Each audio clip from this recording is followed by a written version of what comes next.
सब चीज को बार और काट। नेक्स्ट प्लीज आगे बढ़ते हैं। क्या किया हमने, आगे बढ़ते हैं प्लीज। मार्केट ड्रिवन एग्रीकल्चर में किसानों ने क्या किया, पेड़ काट दिए। गौ माता कहने वाले हम लोग गौ माता को खेतों से भगा दिया। बैल की बच्चे लोगों के घरों में, बैल जोड़ी क्या है नहीं मालूम। ये छोटे बच्चे अभी थोड़े दिनों के बाद में 10 साल के बाद में गाय क्या होती है, कैसी दिखती है, इनको मालूम नहीं रहेगा। गाय कैसी हो जाएगी, संभव है, इट इज पॉसिबल। जैसे केचुआ क्या है, बहुत सारे बच्चों ने देखा भी केचुआ क्या होता है, कैसे भी करता है। हम जब बचपन में रहते थे तो केचुआ की फौज निकला करती थी। तो सोचिए आप, फिर जो है लोहे का बैल 1900 में आया। ये लोहे का बैल जो डीजल छोड़ेगा, धुआं, डीजल पिएगा, धुआं छोड़ेगा, लेकिन धोखा नहीं देगा साहब। बाजार का बीज आ गया। बाजार के आधार पर हम मोनोक्रॉपिंग करने लगे, धान गेहूं ये क्रॉपिंग। फर्टिलाइजर, धरती को मां बोलने वाला व्यक्ति इसको फर्टिलाइजर खिलाने लग गया। अब यूरिया कहां से बनाया कंपनियों ने, खुद बनाया यूरिया नहीं साहब। हवा में 78% नाइट्रोजन इसी को पकड़ा है, इसी को पकड़ा है पेट्रोलियम बाय प्रोडक्ट में, उसको डलवा दिया हमारे घर में। तो ये भूल गए कि धरती मां के जड़ के पास, जैसे पता लगा इसकी जड़ के पास में असंख्य माइक्रोब्स होते हैं जो हवा में मौजूद यूरिया को लेकर पौधे को काम करते हैं। ये प्रकृति की व्यवस्था है। इंसान ने जहर डालकर उनको माइक्रोब्स को मारा और फिर सिस्टम को डेवलप करने का प्रयास किया, जो असफल प्रयास कर रहा है। धरती में छेद कर करके पानी निकालने लगे, हजारों फीट। हम जोधपुर में काम करते हैं, राजस्थान के पास। आप सबको बताना चाहूंगा, घर लोगों में जोधपुर बिलाड़ा इलाके में घरों के ऊपर छत बनाई जाती है जिसमें टाइल्स लगाई जाती है। बारिश का पानी घरों के नीचे टैंक बनाया जाता है, सारा बारिश का पानी टैंक में भरा जाता है और वर्ष भर वही पानी पीने के लिए लोग इस्तेमाल करते हैं। आप सोचिए कितनी पानी की त्रासदी है वहां पर। ऐसे इलाके कोई बड़ी बात नहीं है। धान गेहूं फसल चक्र के चक्कर में उत्तर प्रदेश और ये पूरा ये जो बेल्ट है, यहाँ पे भी कल को ऐसी स्थिति देखने को सकती है, क्योंकि हम पानी का शोषण कर रहे हैं। और नीचे जो वाटर बैंक को रिचार्ज करने वाले हमारे फ्री के वर्कर्स थे, अर्थवर्म्स, उनको हमने मारकर धरती मां का गला दबा दिया। जब तक अर्थवर्म्स थे तब तक सारा बारिश का पानी नीचे रिचार्ज होता था, नीचे बैंक में जाता था। अर्थवर्म्स मार दिए तो नीचे की खाद ऊपर आना बंद हो गई, ऊपर का पानी नीचे जाना बंद हो गया। तो यह कोलैप्स ऑफ टोटल सिस्टम। अब ये इतना सिंपल साइंस है, इसके लिए बहुत साइंटिफिक होने की जरूरत नहीं होती है। मैं खुद मध्य प्रदेश में मेरा फर्स्ट रैंक था, मैं गोल्ड मेडलिस्ट था एग्रीकल्चर में। तो मेरा समझता था बड़ा कॉलेज है मेरे को, तो जब निकल के आया तो मुझे लगा गोल्ड मेडल कछु काम नहीं आवे। खेती बाड़ी जो है प्रकृति के साथ समझने से आती है, आप प्रकृति को समझो, धरती से बात करो। तो साहब ये हमने किया। और मां कहने वाला व्यक्ति फसलों को भी हम प्यार नहीं करके उसको भी जहर पिलाने लगे। क्या हमें सारे प्रकृति के घटकों से प्रेम हुआ क्या?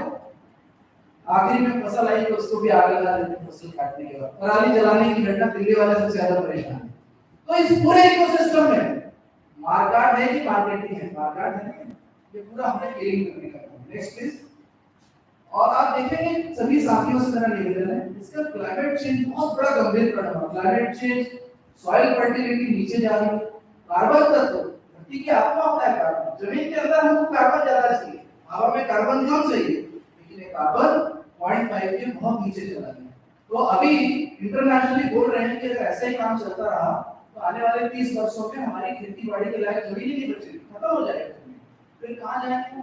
पीएच लेवल बढ़ जाएगा, सारा फर्टिलिटी खत्म हो जाएगा, माइक्रोब्स तो वैसे ही खत्म हो रहे हैं। तो चिंता की बात है।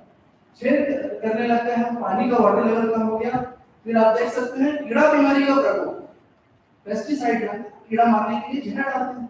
आपके पेरेंट्स डालते हैं खेतों में लाएंगे दुनिया भर के जहर, वो जहर से कीड़ा नहीं मरता। तो फिलॉसफी अलग है, क्योंकि खेत में 70% जो इंसेक्ट्स होते हैं वो मांसाहारी कीट होते हैं, 30% कीड़े शाकाहारी कीट होते हैं।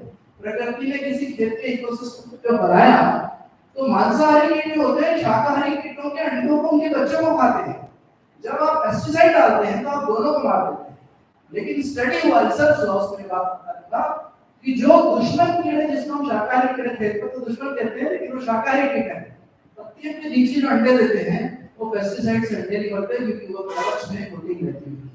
तो आपने अंडे खाने वालों को निपटा दिया पहले स्प्रे में, अब अंडे बच गए खेत में, साथ में नए बच्चे पैदा हो गए। किसान परेशान, हालात हर चौथे दिन दवा डाल के आता, दवा तो है नहीं साहब, वो जहर है, कीड़े नहीं मरते, किसान मरने की कगार में, हम और आप सब मरने की कगार।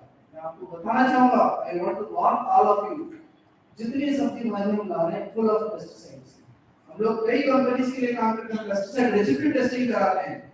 सूखी मिर्ची में 15 प्रकार के कीटनाशक निकल रहे हैं। छोटे बच्चों की हालात क्या है? छोटे छोटे बच्चे आज बीमार पड़ रहे हैं। पहले बुखार नहीं आता था बच्चों को, आजकल साल भर में 2-3 बार पैरासिटामोल खिलाना पड़ता है। आप सब जानते हैं इस बात को, आप लोग माँ भी हैं, आप लोग बहन भी हैं, आप लोग पत्नी भी हैं, और इधर हमारे बच्चे भी हैं। सोचिए जरा इस बात को। सबसे बड़ा धन निरोगी काया। कहाँ जाएगा शरीर? अगर आप 1 करोड़ रुपया घर में पड़ा 20 साल में बच्चों को माता पिता अस्पताल लेके जा रहे हैं तो क्या लाइफ है? इसको जीवन मानेंगे आप? नहीं मानेंगे आप? इसलिए यहाँ बैठे सभी बच्चों से भी मेरा रिक्वेस्ट है, अपने पेरेंट्स को जाके बोलिए बिना जहर की खेती करो आप, नहीं तो आने वाला समय बहुत खतरनाक है। अभी हमने पेस्टिसाइड, मैं आपको हेल्थ पे बताता हूँ इशू आपको। कई जगह पर आपको मालूम होगा केरल के कासरगोद में बच्चों को स्प्रे किया था हेलीकॉप्टर से, तो नीचे के 5 गांव में बच्चों में विकलांगता आ गई, बच्चों में हार्ट डिसीज आ गई। कई जगह पर अभी स्टडी हुआ है साउथ में कि जो शुगर का पेशेंट बढ़ रहा है आजकल, तो पेस्टिसाइड आपके ब्लड में निकलता है, और वो पेस्टिसाइड अगर आपने ज्यादा खाया है लागे की सब्जी में, तो पेस्टिसाइड की वजह से आपका इंसुलिन का सिक्रीशन कम हो जाता है। इसके कई रिसर्च पेपर आ चुके हैं। तो pesticide are responsible for sugar, diabetes also, BP बढ़ाने में। सिंपल सी बात है साहब। आप नई मोटरसाइकिल खरीदेंगे, क्या मिट्टी के तेल से चलाओगे या उसको घासलेट से? धुआं छोड़ेगी? इंसान अपने शरीर में जो रोज पेट्रोल डाल रहा है उसकी चिंता कोई नहीं कर रहा है। फैशन में जी रहे हैं, अच्छा हो चाहिए हमको, ये डोमिनोज खाएंगे, ये खाएंगे, वो खाएंगे, लेकिन साहब उसके अंदर डर कहां से आया? क्या चीज आ रही है? इसकी चिंता की जरूरत है। तो ये हुआ, बाजार अस्थिर हो गया, कॉस्ट ऑफ कल्टीवेशन बढ़ गई, मार्केट अस्थिर है, कोई रेट नहीं मिलता फार्मर्स को। सबसे बड़ा इंपैक्ट पड़ा इस बाहरी खेती का कि किसान से हम प्रश्न करते हैं 3 प्रश्न, पिछले 50 साल में आपने क्या पाया और क्या पाया? तो 3 चीजें चाहिए जीवन में। धन से मजबूत होना चाहिए आपको, तो धन से मजबूत हुए कि कमजोर हुए? कमजोर हो गए। मन बेचैन होना चाहिए, शांत होना चाहिए? शांत होना चाहिए। तो किसानों से जब प्रश्न किया जाता है मन बेचैन है कि शांत है, तो ये बहुत बेचैन है, कब पानी आएगा, कब जाएगा, कोई भरोसा नहीं, कौन सा कीड़ा पड़ जाएगा, कोई भरोसा नहीं। और तीसरा, जिस धन के पीछे भागकर आपने खेती करी, क्या वो धन आया? आप पूछ लेना इंडिया में किसी भी देश के किसी भी कोने में, किसान सबसे ज्यादा कर्ज बढ़ जाएगा, केसीसी की लिमिट बढ़ा रहा है, क्योंकि मार्केट ड्रिवन एग्रीकल्चर है, उसको ट्रैप कर दिया है। अभिमन्यु चक्रव्यूह में फंस गया है, और इस फंसे हुए चक्रव्यूह से कौन निकालेगा उसको? तो गौ माता निकालेगी। उसको कौन निकालेगी बाहर? गौ माता निकालेगी। हमें उस बात को समझना है। आगे बढ़ते हैं प्लीज। नेक्स्ट हेल्थ इश्यूज पढ़ते हैं, बहुत सारे रिसर्च फैक्ट्स आगे प्लीज। नेक्स्ट करना क्या है? कोई साइंस बहुत अंदर घुसने की जरूरत नहीं, प्यार करना पड़ेगा हमको इन चारों से, प्रेम करना पड़ेगा, गौ माता से, धरती माता से, फसलों से और वृक्षों से। तो मैं एग्रीकल्चर साइंस में यूं तो वर्ड में लिस्ट रहा हूं, लेकिन जब मैं उसको एक लाइन में अगर डिफाइन करना चाहता हूं, तो जो व्यवहार हम अपने साथ करते हैं वही व्यवहार हम अपने साथ करना चाहिए। अब मैं आपसे बोलूंगा, आप अपने ऊपर आग लगा सकते हो क्या? तो धरती माँ को नहीं लगाना चाहिए। आप यूरिया खा सकते हो क्या? तो धरती माँ को नहीं खिलाना चाहिए। आप एक जैसी रोटी खा सकते हो कि आपको कैसे रोटी में जिंदगी जीना है? नहीं साहब, आपको दाल चावल सलाद सब्जी रोटी सब चाहिए। तो धरती माँ कहती है मेरे भी शरीर के अंदर अलग अलग प्रकार की फसलें हो, मल्टी क्रॉपिंग, एक जैसी क्रॉप मत उगाओ। अगर एक जैसी फसल उगाएंगे तो आप इसकी सेहत को बिगाड़ देंगे। अभी थोड़ी देर पहले डॉक्टर संजय जी ने बहुत सुंदर प्रेजेंटेशन दी। गौवंश के साथ में भी हमको प्रेम करना चाहिए, उनको रहने की जगह, उनको सूरज प्रकाश की रोशनी, उनको समय पर पानी मिल जाए, उनको खाना अच्छे से मिले, तब तो जब प्रेम करेंगे तो आपके साथ वो प्रेम करेंगे। अगर आप उसको दुर्गारे नहीं, मैं कई बार गाँव जाता हूँ तो गौवंश ऐसा पड़ा रहता है, उसको पानी देता है, व्यक्ति चले जाता है, पानी नहीं मिल रहा, प्यासा पड़ा हुआ है, ऐसा देखने में मिलता है, बहुत चिंता करता है। फिर फसलों से भी हमको प्यार करना चाहिए। अगर आप बैंगन या टमाटर से प्रेम करेंगे तो बैंगन आपको बोलेगा मालिक मेरे ऊपर जहर मत डालो, हर पार्टनर वाला जाके पेस्टिसाइड डालते हो मेरे ऊपर, खुद अपने ऊपर डाल के देखो जरा। तो इट इज ऑल अबाउट प्रेम। अगर हमको इन सब से प्रेम हो जाएगा, पेड़ से प्रेम होगा, तो हम पेड़ काटेंगे नहीं, हम उसको बढ़ाएंगे। क्यों? क्योंकि पेड़ रहे हरे भरे, कटे न उनकी डाल, नदी ताल में पानी रहे, बड़े न कभी अकाल। छोटी छोटी बातें हैं, लेकिन हम उनको ध्यान नहीं देते। Next please. क्या समस्या का निदान है? तो सब गौवंश आधारित खेती। मैं कुछ छोटी छोटी बातें बताना चाहता हूँ। आज सबसे बड़ी चुनौती क्लाइमेट चेंज, मौसम परिवर्तन। ठंड में ठंड जैसा माहौल नहीं बनता है, इस बार मई के महीने में हमारे इंदौर में मई में पानी हुआ चालू और मई भर पानी गिरा। चकित रह गए लोग कि गर्मी का समय मई और पानी गिर रहा है। ये क्लाइमेट चेंज हो चुका है, ग्लोबल वार्मिंग की वजह से। मैं आपकी जानकारी के लिए बता दूं, रासायनिक खेती इसमें बहुत बड़ी दोषी है, क्योंकि रासायनिक खेती में आप खाद बुला रहे हो बाहर विदेशों से, प्रोडक्शन में जहर छोड़ रहे हो वातावरण में, गाड़ियों घोड़ों से वो आपके खेत तक आ, उस दौरान आप जहर छोड़ रहे हो। जब खेत में आप पेट कलर डालते हो तो नाइट्रस ऑक्साइड नाम की गैस होती है जो ग्लोबल वार्मिंग के लिए वैश्विक उष्णता को बढ़ाने की जवाबदार है। तो अगर हम जैविक खेती करते हैं तो हम गोबर का खाद डालेंगे तो जमीन में कार्बन का चक्रीकरण होता है। जितना कार्बन जमीन में बढ़ेगा उतना हम वातावरण के कार्बन को अवशोषित करते हैं, माइक्रोब्स बढ़ जाते हैं जमीन के अंदर।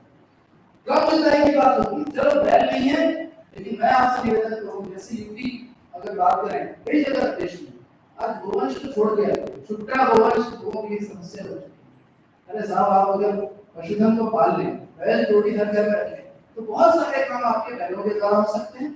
साथ में अगर आपको मशीनरी रखनी तो हेवी मशीन मत रखिए, हल्की मशीनरी भी आएगी। जितना धरती माँ को कम जुताई करेंगे उतना कार्बन कम उत्सर्जित होता है, जितना धरती माँ को ज्यादा जुताई करेंगे उतना कार्बन उत्सर्जन बढ़ेगा। जैविक खेती कम जुताई की बात करती है, पेड़ों पर पेड़ लगाने की बात करती है, घर घर में गोबर गैस की बात करती है। मीथेन होता है ना गोबर गैस, गोबर एक तरफ से डालो, ऐसी फैक्ट्री जो 24 घंटे में आपको खाद बना के देगी और घर में कुकिंग गैस मिलेगा। मीथेन बहुत एक्सीलेंट कुकिंग गैस। हमारे मध्य प्रदेश में हमने कुछ गांव ऐसे डेवलप किए हैं 90% घरों में गोबर गैस है, 90% हो। अब आइए घर घर में हमने गोमूत्र बैंक बनाया है। तो मैं वो कह रहा नेक्स्ट आगे करते हैं। तो एक तो क्लाइमेट चेंज से अगर आपको लड़ना है तो गोवंश एकमात्र समाधान है। गोवंश और भूमि जल संरक्षण पूरा साइंटिफिक रिसर्च हो चुका है।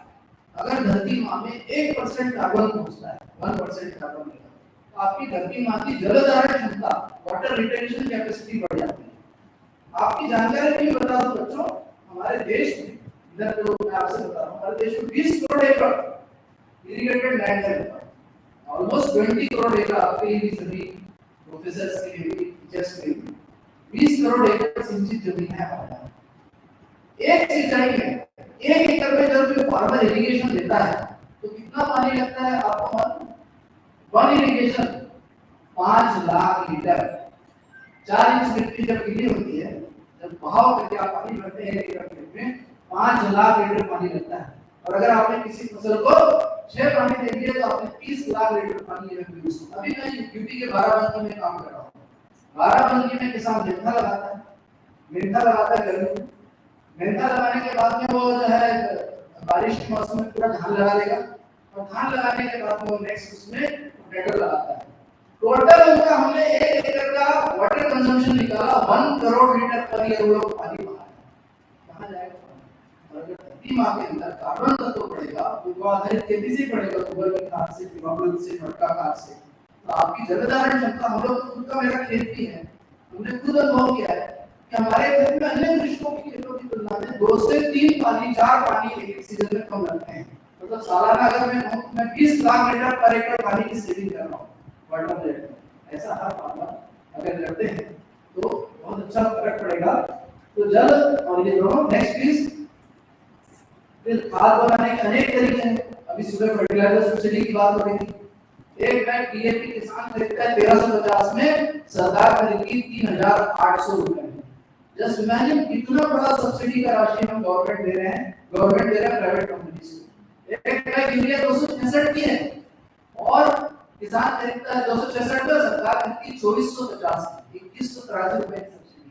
तो हमारी एक शासन के सामने चर्चा चल रही है कि सब्सिडी को विधेयक में छोड़ दिया जाए, जो किसान जाएगा मेरे को नहीं डाला था फर्टिलाइजर, इतने पैसे की सब्सिडी की राशि उसको गोबर खाद खरीदने के लिए दी जाए, तो इतनी मीटिंग लेने की जरूरत नहीं पड़ेगी। अगले दिन जैविक खेती स्केलेबल गवर्नमेंट में आ जाएगी। एक छोटा सा सुझाव आपको दे रहे हैं, अनेक प्रकार के। देखिए आपको बताना चाहूंगा, पशुधन गोवंश का आधारित नीति है, गोबर का हमने जैविक खाद बनता है, गोबर गोमूत्र गुड़ से देसी यूरिया बनता है जो धरती माँ के अंदर माइक्रोब्स और फंगस को बढ़ाता है। हम गोमूत्र का इस्तेमाल जमीन में मिलाने के लिए करते हैं। गोमूत्र में 2.5% यूरिया होता है, 95% पानी होता है और 2.5% अन्य तत्व होते हैं। साइंटिफिक एनालिसिस है। फिर आपका जो है सीपीपी एक खाद बनाते हैं हम लोग पैकेट में, अद्भुत 1 किलो प्रति एकड़ उसका गाय माता के गोबर से बनता है। सिंह में, गाय माता के सिंह में गोबर भर के डायनामिक खाद भी बनती है। इतने सारे इसके विध हैं। और गाय माता मृत्यु उपरांत भी अगर उसके शरीर को जमीन में दफना दिया जाए और उसके ऊपर 15 किलो खड़ा नमक और 15 किलो चूना डाल करके उस मिट्टी को भर दिया जाए तो उसकी समाधि घात बनती है। शरीर से मृत्यु उपरांत भी 1 एकड़ खेत के लिए मजबूत आपको देशी घी भी तैयार हो जाती है। सब कुछ है, लेकिन सोच हमको बदलनी है। नेक्स्ट आप प्लीज देखिए।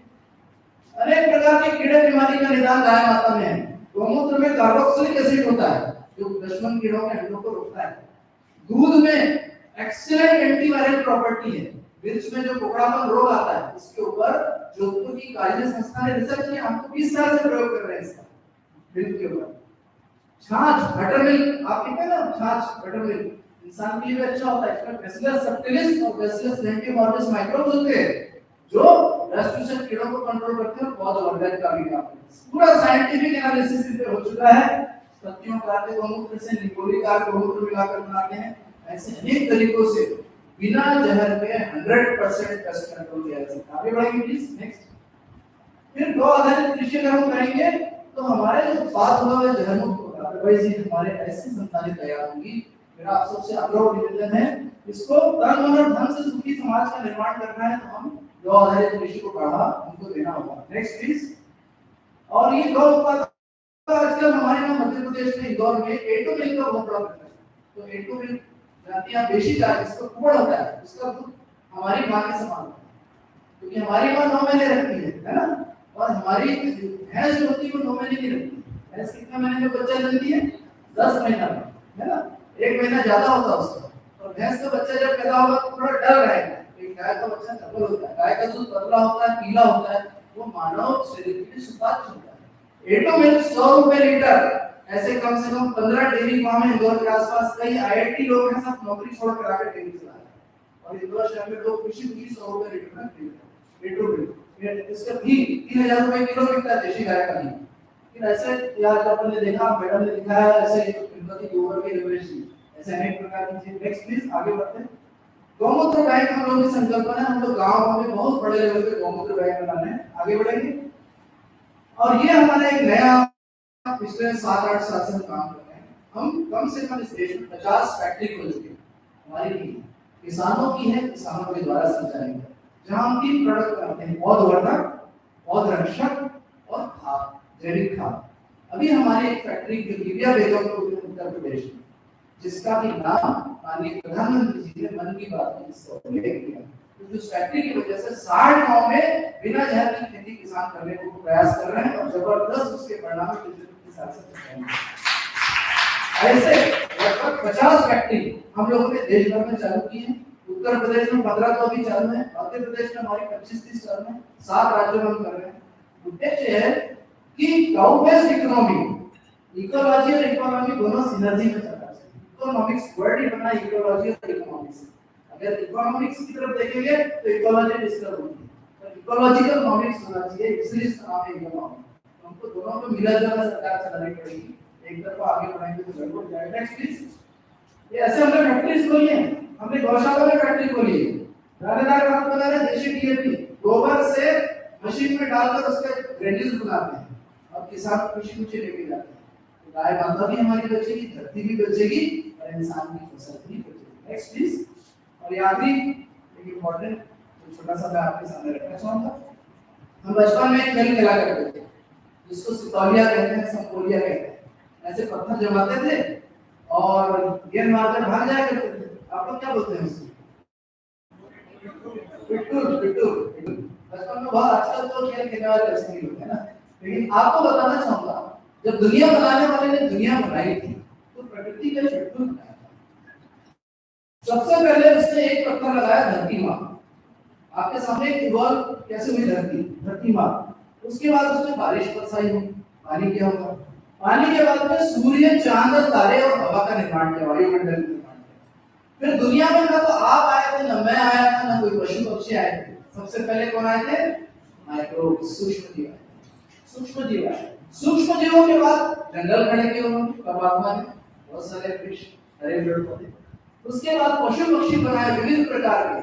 आपने डायनासोर सुना है नहीं? हाथी से भी कितना बड़ा होता था, ये भी घूमता था पहले हमारी दुनिया में। ऐसे अनेक प्रकार के पशु पक्षी बनाए और सबसे आखिरी में बनाया किसको? इंसान आज होशियार है कि बुद्धू है? हमारे फोन स्मार्ट हो गए लेकिन हम बुद्धू हो गए। मैं आपको इसलिए कहना चाहता हूँ कि ऊपर बैठा हुआ आदमी है, ये नहीं समझ पा रहा है कि अगर पिट्ठू में गेंद मारेंगे तो नीचे पे पत्थर हिलेगा तो कौन गिरेगा सबसे पहले? ऊपर वाला। तो सारा ये ऊपर बैठ के क्या कर रहा है? धरती माँ को जहर खिला रहा है, ऊपर बैठ के पानी का दुरुपयोग कर रहा है, ऊपर बैठ के वायु को प्रदूषित कर रहा है, ऊपर बैठ के माइक्रोब्स को खत्म कर रहा है, पेस्टिसाइड और तमाम चीजें डालकर पेड़ पौधे जंगल साफ करते जा रहा है, पशु पक्षियों को धीरे धीरे सिस्टम के बाहर खत्म करते जा रहा है। तो कौन गिरेगा पहले? ऊपर वाला। तो इंसान होशियार है कि बुद्धू है? समझ में जरा मेरी बात अन्यथा लग रही होगी आपको। मैं आपसे निवेदन करना चाहूंगा इस काम को आप लोग आगे करेंगे। बहुत अच्छी इनिशिएटिव मैडम आपका कि आपने बच्चों के बीच में कार्यक्रम आयोजित किया और आपको प्रोजेक्ट दी और आपने जो यहाँ पर लॉ आधारित की। ये हमारी भारतीय सनातन संस्कृति को इस पूरे देश में, मैं कहता हूँ सनातन संस्कृति क्या है? हम सब एक हैं। जाति धर्म सब खत्म हो जाएगा जिस दिन इंसान के दिमाग में बात घुस जाएगी कि सूरज सबके लिए एक है, हवा सबके लिए एक है, पानी बरसाने वाला एक है।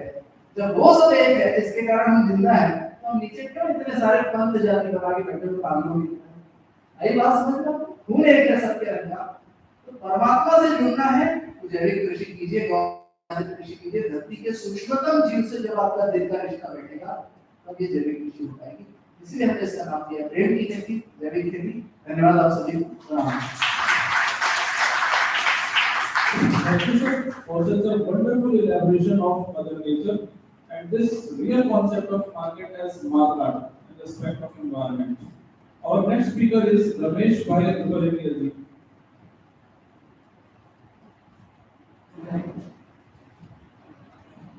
Ramesh Bhai Dubalekar is founder of Sri Gir Gaon Krishi Janatan Sansthan.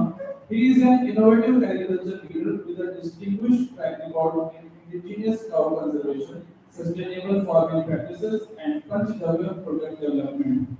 As the visionary founder of Gir Gaon Janatan Sansthan, he has combined ancient wisdom with contemporary methods to promote eco-friendly agriculture, empower rural communities, and drive global recognition for Indian dairy cows and their products.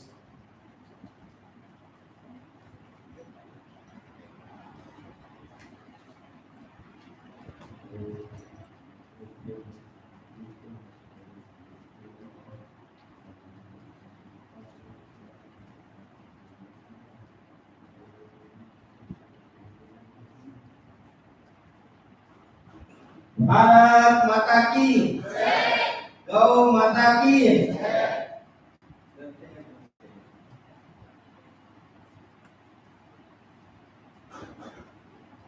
बहुत अच्छी अच्छी जानकारी सुनी हमने सुबह से। मैं तो इतना जानकार व्यक्ति नहीं हूँ, किसान हूँ, पढ़ा लिखा हूँ नहीं, तो आगे पीछे हो जाए तो आप बुरा मत मानना। अब मैं जो बोलना चाहता था वो सब लगभग इसमें आ गया सर। अब कुछ मेरे पास बचा नहीं है, तो मैं सोच रहा हूँ कि मैं कुछ अलग बात करके जाऊँ, क्योंकि सर ने गोपालन के बारे में बताया, एक सर ने पूरा डाइवर्सिटी के बारे में बताया, और अभी अपने चौधरी सर ने बहुत अच्छी जानकारी दी। ये सारी जानकारी मुझे लगता है देश के लिए बहुत उपयोगी है और आने वाले पीढ़ी के लिए बहुत। पर मैं अभी कुछ अलग विषय लेता हूँ, क्योंकि गाय से गांव में रोजगार, गाय गांव और खेती, गुजराती में खेती कहते हैं, हिंदी में कृषि कहते हैं। गाय गांव और कृषि, ये तीन चीज पूरी यूनिवर्सल को चलाती है। इसको डिस्टर्ब करना मतलब अपने मौत को निबंध कर देना। मैं बहुत बड़ा चला के नहीं बोलूंगा, सीधा बोलूंगा। अब जो लोग कहते हैं ना कि गाय से कुछ नहीं होता, गाय मतलब खेती मतलब खेती वाले की सगाई नहीं होती, कोई लड़की नहीं देता, गाय वाले को कोई लड़की नहीं देता। ये सब गांव में चल रहा है, ये जो मैं आपके सामने बोल रहा हूँ।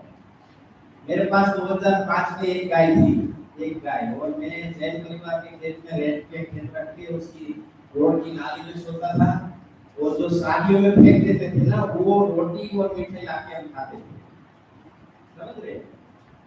और ये खाली स्टोरी नहीं बना रहा हूँ, इसके प्रमाण वीडियोग्राफी के साथ है। आज भी वो नाली, वो खेत, उसके पूजा करते हैं। पर बहुत बड़ा चमत्कार जीवन में तब हुआ कि बचपन से हम गाय चलाते थे, हमारे पास जो खेत परिवार का खेत रखा, उसमें डालने के लिए पैसे नहीं थे, केमिकल या फर्टिलाइजर डालने का, तो गाय का गोबर खिलाते थे नाली में, जो पानी रहता है ना उसमें। तो एक साल 35 लाख की प्याज हुई, उससे हमने खेत खरीदा, और उस समय हमारा खाली दिमाग गोबर पे ही था, क्योंकि हमें कुछ जानकारी तो थी नहीं, पूरा फैमिली अनपढ़ है, फैमिली में भी कोई पढ़े लिखे नहीं। उस समय हमारे बच्चे 5 साल के 4 साल के थे, वो भी पढ़ रहे, अभी कॉलेज कर रहे हैं। तो उस समय जो प्याज 35 लाख का हुआ, तो पूरी मीडिया ने कवरेज किया, मतलब लगभग 100 से अधिक न्यूज में और मीडिया में वो स्टोरी चली। तो एक मैसेज गया कि ये भाई ने 1 रुपये का खर्च किए बिना खेती कर डाली इतनी करोड़ों की, तो सब लोग आने लगे। अब हमारे पास तो उस समय टारगेट गोबर ही था, तो हमने ऐसी गाय लाते थे जिसके थन बंद हो, नॉन प्रोटेक्टिव गाय हो, गोबर गौमूत्र देती है, उसको हम लाते थे फ्री में, और ऐसी 30 गाय थी हमारे पास। तो एक दिन झटका लगा कि यार ये तो एक नदी रखना चाहिए। अब लाके 25,000 में एक अच्छा वाला नदी खड़ा कर दिया, तो 30 की 30 गाय प्रेग्नेंट हो गई, और 30 में से 27 बछड़ी आई। तो वो बछड़ी तो प्रोडक्शन वाली हुई, तो वहां से यात्रा चालू हुई। आज हमारे पास 350 गाय है, हमने दूध बेचा। दूध बेचने में आजकल की बड़ी लिखी माताएं खूब गाली देती है, कितना भी प्योर दूध दो तो भी कहते हैं कि आज तो दूध पतला हो गया। फिर हमने दूध बेचना बंद कर दिया, फिर हमने घी बेचा, तो गाय तो बढ़ती जाएगी हर साल।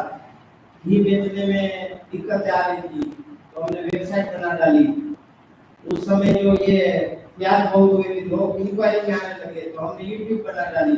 आज हमारे यूट्यूब चैनल में 3,40,000 सब्सक्राइबर हैं, और हमने एक वेबसाइट बनाई, वो सिंपल वेबसाइट है, उसमें 4,000 से लेके 18,000 विजिटर हैं।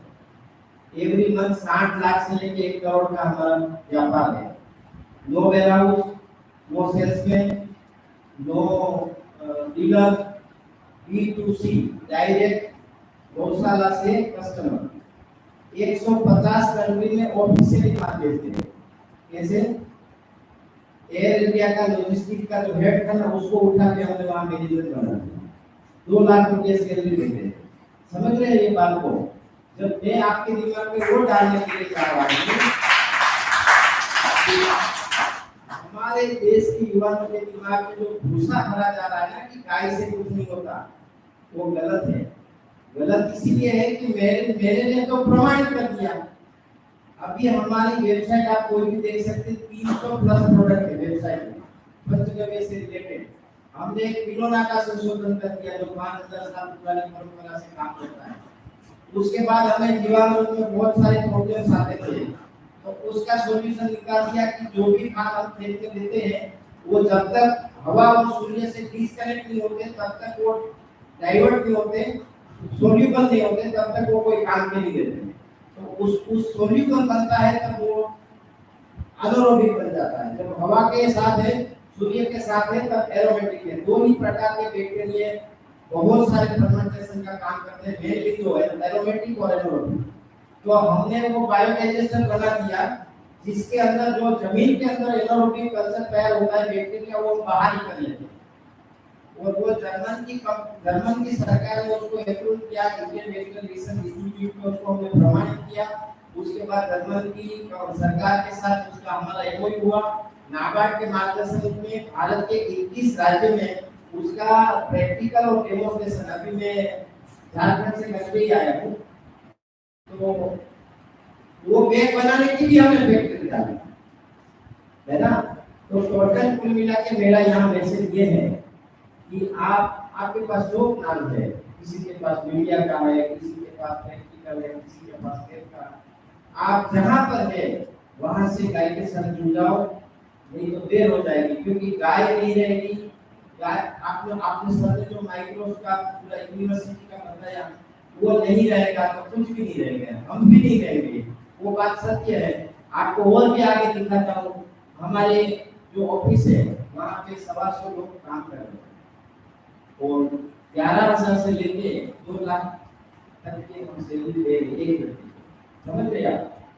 350 गाय है हमारे पास और मैं बता नहीं सकता कि हमारे पास ओनली गाय से कितनी प्रॉपर्टी है। समझ लीजिए आज के दिन में करीब करीब में 10 से 15 करोड़ की प्रॉपर्टी का मालिक हूँ। एक भी रुपया दलाली का नहीं है, एक भी रुपया चोरी का नहीं है, एक भी रुपया शोषण का नहीं है, मात्र और मात्र गाय में हम लोग जो है ना 65 टाइप ऑफ घी बनाते हैं। कितने? 65 टाइप ऑफ घी। मैं आपको बहुत सारी बातें कर सकता हूँ लेकिन समय का बहुत अभाव है। जैसे मैं आपको एक किताब का नाम बताता हूँ, सहस्त्र योगम। सहस्त्र योगम नाम की एक बुक आप लिख सकते हैं। उसके अंदर 430 प्रकार के घी बनाने का विधि है। चरक संहिता जो शास्त्र है उसके अंदर 240 घी बनाने का विधि है। अष्टांग हृदयम जो एक वाग्भट ऋषि का एक ग्रंथ है उसके अंदर 60 प्रकार के घी बनाने का विधि है। रस रत्नाकर नाम की एक किताब है उसके अंदर 150 प्रकार के घी बनाने का विधि है। योग रत्नाकर नाम की एक किताब है उसके अंदर 40 प्रकार के घी बनाने का विधि है। हम लोगों को 20 श्रुति में लाया गया है षड्यंत्र का शिकार बना के। आप बताओ 65 टाइप के घी ऑल ओवर वर्ल्ड में हम बेच रहे हैं। अभी हमारा टारगेट है 108 प्रकार के घी बनाना 2 साल में। ये 2 साल में टारगेट पूरा करना है। घी का रेट हमारा 3,500 से लेकर 2 लाख रुपए तक किलो का है और जितना बनता है उतना बिकता है। कभी मेरी एडवर्टाइज आपने किसी दुनिया के कोने में नहीं देखी होगी कि आप मेरा घी ले लो। आपको लगता है मैं मेरा ही बखान कर रहा हूँ, लेकिन इसके पीछे हमें एक संदेश देना चाहता हूँ कि गाय, कृषि और गांव एक बहुत बड़ा ज्ञान और बहुत बड़ा इनकम और बहुत बड़ी अपॉर्चुनिटी का खजाना है। अभी हमें जो पढ़ाया जाता है, फॉर एग्जांपल कॉलेज के लास्ट ईयर में ऐसे माइंड वॉश करते थे बच्चों को कि ये प्रोजेक्ट ये कोर्स कर लो तो आपको ये कंपनी इतने पैकेज में ले लेगी, ये कोर्स कर लो तो ये कंपनी आपको इतने पैकेज में ले लेगी। हम सबको नौकर बनाने के लिए ही माँ बाप ने भेजा किया है क्या? हमारा कुछ दम है कि नहीं है? हमारा कुछ फर्ज है कि नहीं है? हमारे राष्ट्रीय अस्मिता के लिए हमारा क्या योगदान है? प्रत्येक व्यक्ति को हमें ये सोचना चाहिए कि हम भारतीय सनातनी संस्कृति के संतान हैं, भारत के संतान हैं और भारत के प्रति कर्तव्यबद्धता, कर्मनिष्ठा ये हमारा पहला कर्तव्य है। देश ही नहीं रहेगा तो हम कैसे रहेंगे? तो ये सारी चीजें घूम फिर के वहीं आती है। गाय गांव में कृषि, हमारे गांव में इतना ज्ञान था कि उसको हम सोच नहीं सकते। मैं एक छोटी सी बात करता हूँ गांव की। जैसे जो किसान खेती करते हैं उसके बच्चे उसके साथ खेत में जन्मते हैं, खेत में साथ रहते हैं, तो मैं कहूँगा कि बीज बनने से लेके बीज फिर से कैसे प्लांट बनता है वो पूरा यूनिवर्सल का ज्ञान उसको हो जाते हैं। हमारे दादाजी कहते हैं कि इधर से नैऋत्य से हवा चलती है ना तब आँख बंद करके लगा देना, जुताई कर देना खेत में। अग्नि कोने से हवा चलती है ना तो जिंदगी में कभी जुताई नहीं करना, सारा जल जाएगा। और अलग अलग इतना सारा उसके अंदर साइंस है। जैसे मैं कहूँगा कि जो बीज लगाना है तो रोहिणी नक्षत्र में ही लगाना चाहिए। यदि रोहिणी नक्षत्र के बाद तुलसी और आद्रा में बीज लगाया तो एक दाना भी आपके हाथ नहीं लगेगा। ऐसे बहुत सारे लोग थे। अभी सर जो वायरस की बात कर रहे थे तो चिकित्सा में भी जब ये लंपी वायरस हुआ था तो एक चरक संहिता का जबर चिकित्सा का एक प्रयोग है, पलंग कसाय के दूध, पुष्प बचा हरड़, गूगल, पीली सरसों, जौ, कड़वी नीम की पत्तियां और गाय का घी, इनको समान मात्रा में लेके जब हवा के अंदर बीमारी है तो हवा के अंदर ट्रीटमेंट होना चाहिए। और ये पलंग कसाय के रूप से वायुमंडल का ट्रीटमेंट होता है।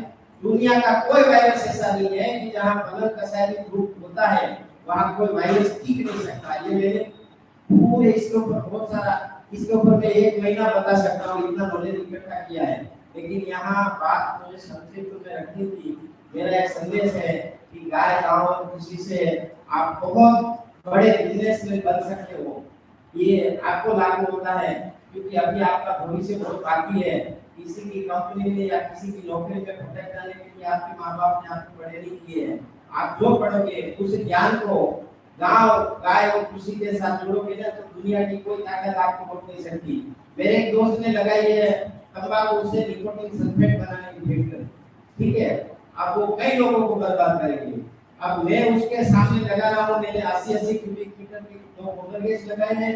अभी गोबर गैस से जो स्लरी निकलती है ना उसमें से यूरिक एसिड, फूलिक एसिड और जिब्रालिक एसिड ऐसे बहुत सारे कंटेंट हैं। उसकी मशीनरी मेरी आ गई है, पर मेरी ये नाबार्ड के साथ जो जीवा का प्रोजेक्ट चल रहा है धर्मन के साथ, तो मैं पहली तारीख के बाद गोमूत्र और इंसानों के सर के बाल से यूरिक एसिड, एमिनो एसिड बना रहे हैं, उसका भी क्लास का रिएक्टर से सारा सामान आ गया।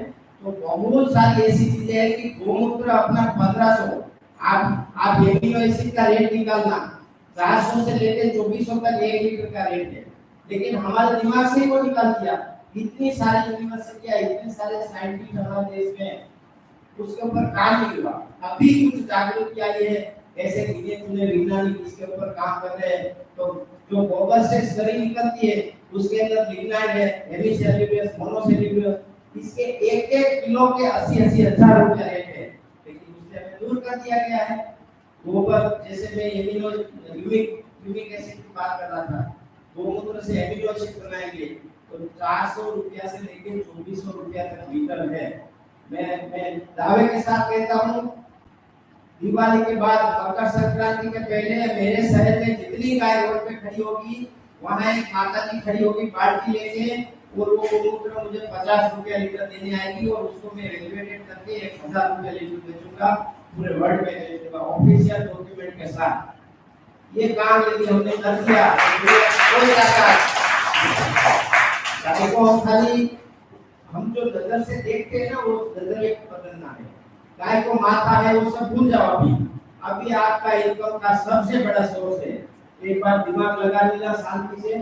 यहाँ तो बहुत ज्यादा कुछ बता नहीं सकता, मेरी यूट्यूब चैनल भी है, लगे तो मेरी वेबसाइट पे कस्टमर केयर नंबर भी है, आप कभी भी हम कनेक्ट हो सकते हैं। और जिस युवाओं को इसमें संशोधन के लिए रुचि है उसको हम सहायता भी करेंगे, उसकी ट्रेन का आने जाने का भाड़ा भी हमारी कंपनी देगी, और उसको जहाँ जो लगेगा वो हर तरह की मदद करेंगे। पर हमारे क्राइटेरिया है कि 10-20 हजार से ज्यादा मदद हम नहीं कर सकते। आपने हमें सुना, माता जी ने मुझे यहाँ बुलाया, आदरणीय राघवेंद्र जी ने हमको निमंत्रित किया, सबने मिलके हमारे भाई श्री राजेंद्र जी है, अर्चना दीदी है, ये बहुत सालों पुराने हमारे जान पहचान के हैं, ये लोग तो वहाँ आके भी गए हैं। और मैं आशा करता हूँ कि गोमूत्र के ऊपर फाउंड्री करें आप बड़े होके। गोमूत्र के अंदर लगभग 4000 से अधिक कंपाउंड है, उसको अलग अलग पार्टीशन में निकाल के पूरी दुनिया को उसकी वैल्यू समझाए कि हमारा गोमूत्र है ना वो 1 लाख रुपया लीटर बिकना चाहिए, 1 लाख भी कम है, यदि उसके ऊपर काम किया जाए तो। आदरणीय सबको प्रणाम, जय गो माता, जय गो माता।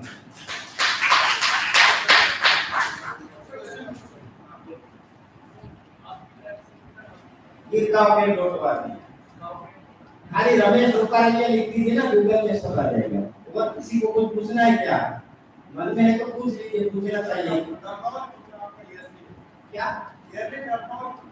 हाँ अभी समझ लीजिए हमारा 7 करोड़ तक गया है, ज्यादा नहीं है।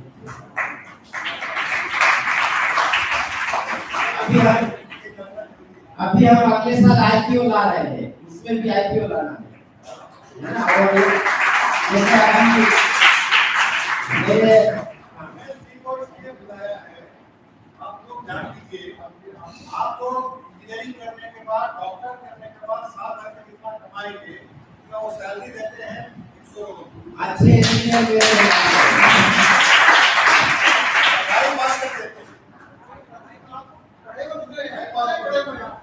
हाँ मेरी पढ़ाई जो है ना 5 तक हुई है, मैं स्कूल नहीं गया हूँ ज्यादा।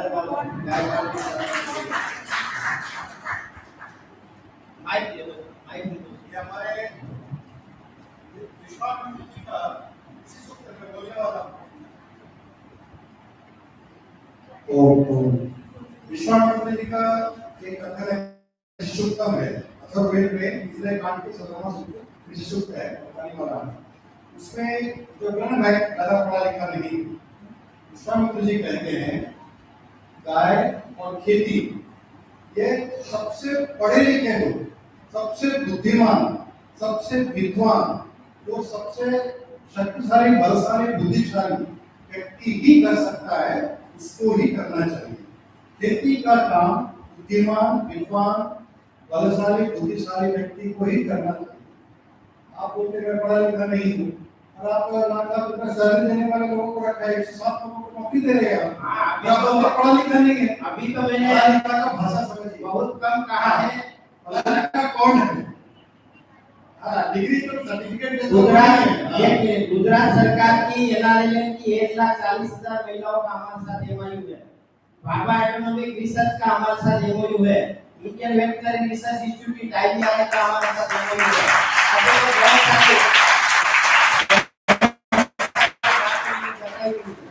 अभी जर्मन सरकार से हमारा एमओयू है, नाबार्ड से हमारा एमओयू है। लगभग भारत की 10-12 ऐसी संस्थाएं हैं जिसके साथ एमओयू करके हम काम करते हैं।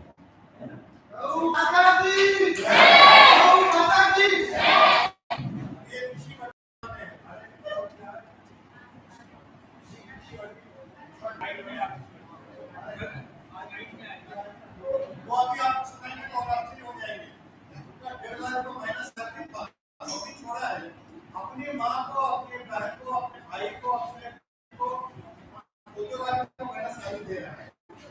10 करोड़ रुपए को करना है, वो बहुत खोला है, केवल गौ प्रोडक्ट को बनाने वाले, जैसे अभी